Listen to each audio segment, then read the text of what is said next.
السلام علیکم ورحمۃ اللہ وبرکاتہ۔ پہلے لفظی ترجمہ کر لیتے ہیں۔ آیت نمبر 37 ہے، اعوذ باللہ من الشیطان الرجیم، بسم اللہ الرحمن الرحیم۔ پس تقبل قبول کیا، قاف با لام اس کا روٹ ہے۔ قبلہ کا معنی بھی قبول کرنا ہوتا ہے اور تقبل کا معنی بھی قبول کرنا ہے، لیکن اسے واقعی قبول کر لیا۔ اوزان اور ابواب کے فرق کی وجہ سے معنوں میں بھی فرق آ جاتا ہے، یوں سمجھے کہ خصوصیات میں بھی فرق آ جاتا ہے۔ یہ باب ہے باب تفاعل کا، تقبل یتقبل۔ فتقبل پس واقعی قبول کیا، ہا اس کو، کس کو؟ وہ جو پیچھے تذکرہ چل رہا تھا حضرت مریم علیہ السلام کی والدہ کی دعا کا، ہا اس کو، رب پروردگار نے، ہا اس کے، کس کے؟ ہم سب کے پروردگار نے، لیکن یہاں پہ پیچھے تذکرہ چل رہا تھا حضرت مریم علیہ السلام کی والدہ کی دعا کا، بھی ساتھ قبول کے، حسن اچھے، و اور امبتا پروان چڑھایا، پرورش کی، اگایا۔ امبتا یمبتو امباتن سے ہے، امباتن مصدر ہے، تو اس کا معنی کیا ہوا؟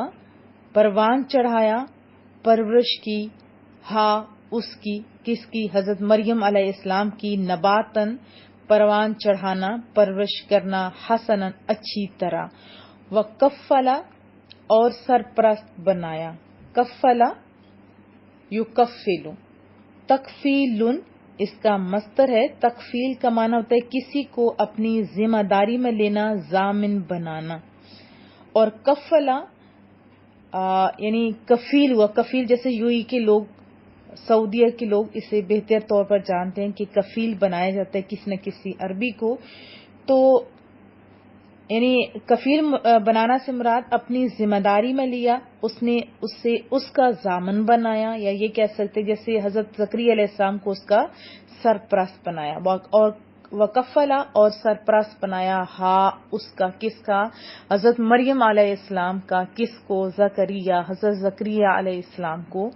کلما جب کبھی داخل ہوتے، کون؟ حضرت زکریا علیہ السلام، علیہا اللہ کا معنی ہوتا ہے پر یا پاس، ہا اس کے، زکریا علیہ السلام، المحراب، محراب عبادت گاہ کو بھی کہتے ہیں، یہ بھی بہت سارے اس کے معنی ہیں، جیسے سب سے اعلیٰ اور اگلا مقام، بالا خانہ، صدر البیت، محراب مسجد، محراب مسجد آپ جانتے ہیں کہ جو مسجد کے اندر ایک خاص جگہ ہوتی ہے جہاں امام کھڑے ہوتے ہیں۔ محاریب جمع ہے اور اس کا جو روٹ ہے حاربا ہے، حرب کا معنی ہے جنگ، لڑائی، اس کا یوں آپ سمجھ سکتے ہیں جیسے محراب مسجد وہ جگہ ہے جہاں نفس اور شیطان کے درمیان جنگ ہوتی ہے۔ وجدہ پاتا یا پاتے، عندہ پاس، ہا اس کے، کس کے پاس؟ حضرت مریم علیہ السلام کے پاس کیا پاتے؟ رزقن کچھ کھانا پینا، جو کھانے پینے کی چیزیں ہوتی ہیں۔ جب یہ کیفیت دیکھتے، اب بند دروازے کے اندر، محراب کے اندر حضرت مریم بیٹھی ہیں، وہاں چیزیں موجود ہیں، یہ جب کیفیت دیکھتے تو قالا پوچھنے لگے، کون؟ حضرت زکریا علیہ السلام، یا حرف ندا میں سے 5 حروف ندا ہیں، قریب دور سب کے لیے یا استعمال کیا جا سکتا ہے، جیسے اے، پاس میری بہن بیٹھی ہو تو میں کہتی ہوں اے میری سسٹر، فون پہ بات کریں اتنی دور ہوتی ہیں تو کہتی ہوں او میری سسٹر، اے میری سسٹر، تو اے یا حروف ندا ہے۔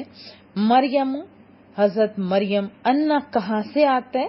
لکی تیرے پاس، ہاضا یہ کھانا کہاں سے آتا ہے؟ قالت وہ بولی، کون؟ حضرت مریم علیہ السلام، ہوا وہ، من سے، عند پاس، یہاں کس کے پاس سے؟ اللہ کے پاس سے۔ پھر اتنا میٹھا بول، ان بے شک اللہ تعالی یرزق کو رزق دیتا ہے، کھانے پینے کی ضروریات کی چیزیں دیتا ہے، من جس کو، یشاء چاہتا ہے۔ کتنا دیتا ہے؟ بغیر حساب، بے حساب، بے شمار، لا تعداد، انکاؤنٹیبل رزق دیتا ہے۔ با محاورہ ترجمہ کر لیتے ہیں۔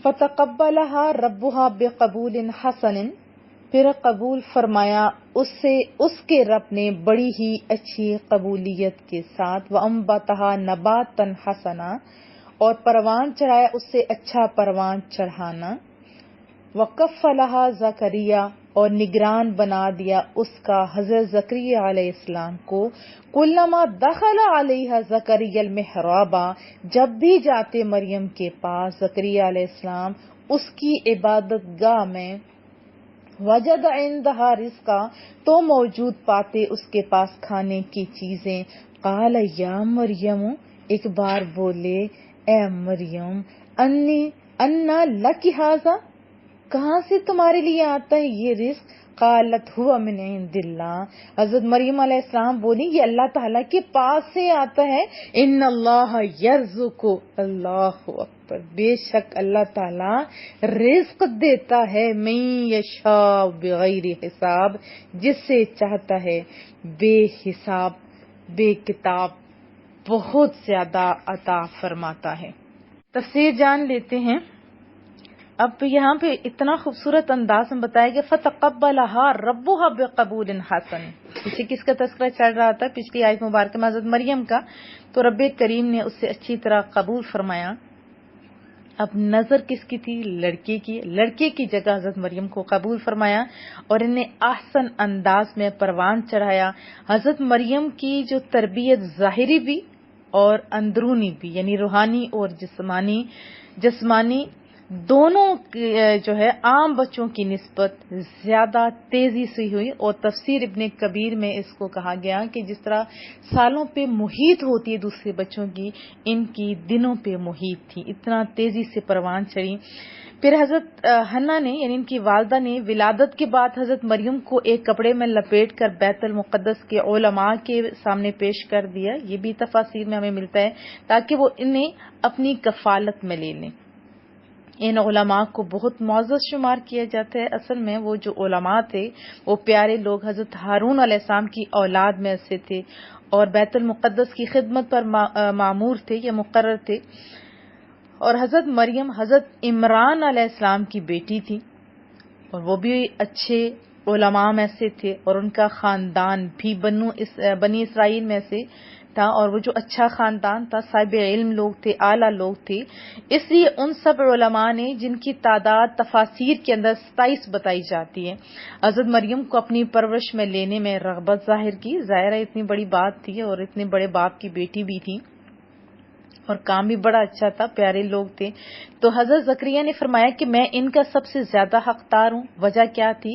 اصل میں حضرت مریم کی خالہ جو تھی وہ حضرت زکریا علیہ السلام کی بیگم تھی، تو پھر قرہ حضرت زکریا علیہ السلام کے نام پہ ہی نکلا، اور یوں حضرت مریم علیہ السلام حضرت زکریا علیہ السلام کی کفالت میں وہ کفیل ہو جاتے ہیں، کفالت میں چلی جاتی ہیں۔ اب یہاں پہ جو اہم بات ہے وہ یہ، وجد عندها رزقا، ان کے پاس نیا پھل پاتے۔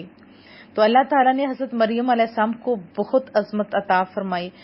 آپ رضی اللہ تعالیٰ عنہ کے پاس بے موسم، یعنی موسمی بھی نہیں، بے موسم کے پھل آتے، یہ بھی تفاسیر میں آتا ہے، جو جنت سے اترتے، اور حضرت مریم علیہ السلام نے کسی عورت کا دودھ نہیں پیا، یہ بھی تفاسیر میں ہمیں ملتا ہے۔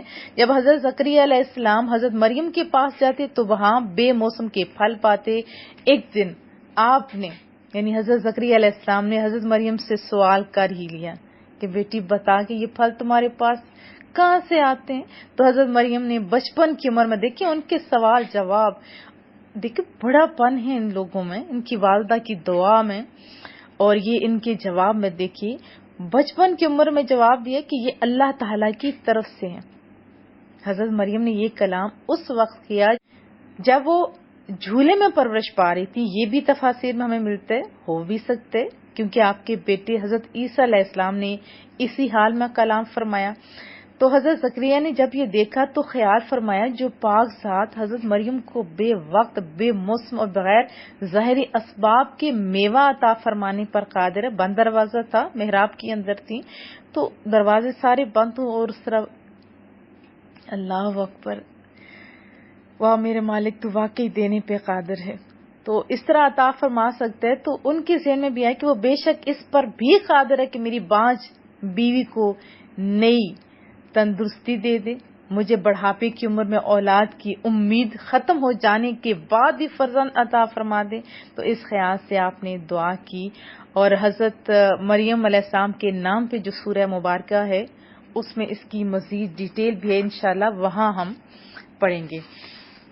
آج کی آیت مبارکہ میں ہم نے کیا سیکھا؟ ایک محراب کا لغوی معنی سیکھا، یعنی مجلس میں جو سب سے باعزت جگہ اس کو محراب کہتے ہیں، اور عموماً اس حجرہ عبادت کو محراب کہا جاتا ہے جو سطح زمین سے کچھ بلند بنایا جاتا ہے، جس میں جانے کے لیے سیڑھیوں کی ضرورت پڑتی ہے، اور ہیکل سلیمانی کے ارد گرد ہیکل کے خادموں اور چلا کشوں کے لیے جو کمرے بنے ہوتے تھے نا، انہی میں سے ایک ایسا کمرہ تھا جس میں حضرت مریم مشغول عبادت رہا کرتی تھی، اور حضرت زکریا ان کے سرپرست تھے، اس لیے اکثر ان کی خبرگیری کے لیے ان کے ہاں تشریف لے جاتے تھے۔ اور دوسرا ہم نے کیا اس میں پڑھا کہ حضرت زکریا علیہ السلام جب حضرت مریم کے پاس جاتے تو ان کے پاس طرح طرح کے پھل دیکھتے، گرمی کے پھل سردی میں اور سردی کے پھل گرمی میں۔ میں نے آپ کو بتایا تھا بے موسمی پھل جس کو کہا تھا۔ اب اس میں ہمارے لیے سبق کیا ہے؟ ہمارے لیے یہ سبق ہے کہ وہ مالک جو حضرت مریم کو دے سکتا ہے وہ ہمیں بھی کھلے دروازوں میں دے سکتا ہے۔ تو ہماری نظریں کس پہ ہونی چاہیے؟ اپنے رازق پہ۔ وہ رزق دینے والا ہے، اس کی ذمہ داری ہے، وہ کیڑوں کو، چرند کو، پرند کو، ہر ایک کو دے رہا ہے۔ وہ اپنے بندوں کو بھی دے دیتا ہے اور اپنے پیاروں کو زیادہ دیتا ہے۔ اسی آیت کے تحت علماء کرام نے کرامتوں کا برحق ہونا بھی ثابت کیا ہے، کیونکہ حضرت مریم علیہ السلام نبی تو نہیں تھی نا، اور بے موسم کے پھلوں کا آپ کے پاس پایا جانا یہ آپ کی کرامت تھی۔ اور اس سے یہ دیکھیں کوئی کرامت مانے یا نہ مانے، یہ بات آپ اپنی ذہن میں بٹھا لیں کہ اللہ پاک دینے پہ قادر ہے۔ اس سے کیا پتہ چلا کہ وہ ہر عام و خاص کو دیتا ہے، خاصوں کو ذرا انداز جدا ہوتے ہیں۔ تو ہمیں اپنے اللہ کا ذکر کرنا چاہیے، اس پر بھروسہ کرنا چاہیے۔ چرندوں پرند پہ غور کریں کہ وہ اڑ رہے ہوتے، کہاں انہوں نے جمع کر کے رکھا ہوتا، کبھی کوئی پرندہ بھوکا مرے نہیں، وہ دیتا ہے۔ تو رزق پہ لڑنے کے بجائے، جائیدادوں پہ جھگڑنے کی بجائے اپنی آخرت کی طرف توجہ دینا ہوگی، تو اللہ پاک ہم لوگوں کو دونوں جہانوں میں سرخرو کرے گا۔ ہمیشہ دعاؤں کی درخواست رہے گی۔ اپنے اطال قرآن کو دعاؤں میں بھی یاد رکھیے، اور اس کو وسعت دینے میں اپنا کردار ادا کیجیے۔ اپنی دعاؤں میں یاد رکھیے تمام ایڈمنز کو، اطال قرآن کے تمام ممبران کو۔ آپ سب کے لیے دعا ہے کہ اللہ پاک آپ سب کو بہت ساری خوشیاں دے اور دونوں جہانوں کی نعمتوں سے مالا مال فرمائے۔ السلام علیکم ورحمۃ اللہ وبرکاتہ۔ پہلے لفظی ترجمہ کر لیتے ہیں۔ آیت نمبر 37 ہے، اعوذ باللہ من الشیطان الرجیم، بسم اللہ الرحمن الرحیم۔ پس تقبل قبول کیا، قاف با لام اس کا روٹ ہے۔ قبلہ کا معنی بھی قبول کرنا ہوتا ہے اور تقبل کا معنی بھی قبول کرنا ہے، لیکن اسے واقعی قبول کر لیا۔ اوزان اور ابواب کے فرق کی وجہ سے